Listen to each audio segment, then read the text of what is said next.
Hello guys, we are back with our next lecture. In this lecture, let us go through the next question, that is a GATE CSE 1994 question. Yes. So the question is, an unrestricted goto statement is harmful because. So first of all, let us discuss about a goto statement, guys. So basically in your code, assume in that way there is a block of code. At some point you want to skip some particular lines, so based on some condition or something. So how you will be writing is, so you will be writing a goto with some variable, so it might be 10 or it might be x or it might be anything.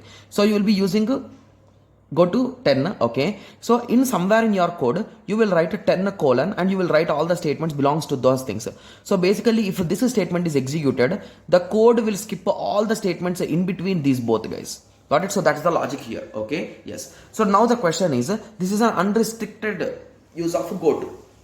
So here indirectly you are calling goto multiple times. So there is no restriction like based on this condition you should stop like that.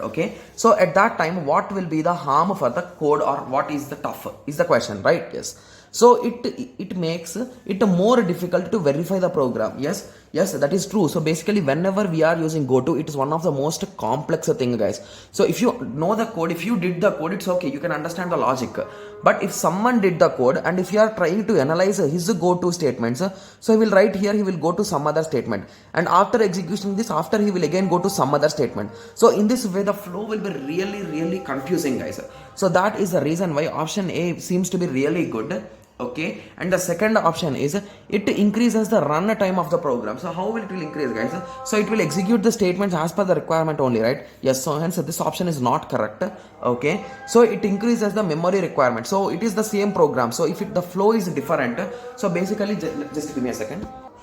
Sorry for that. So just basically why we use goto, guys.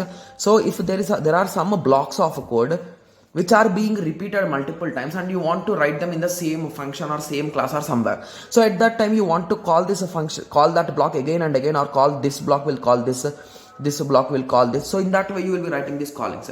So instead of repeating the code, you are doing this, right? So will it increase the memory size? I think this option is also wrong, right? Yes. So it results in compiler generating a long machine code.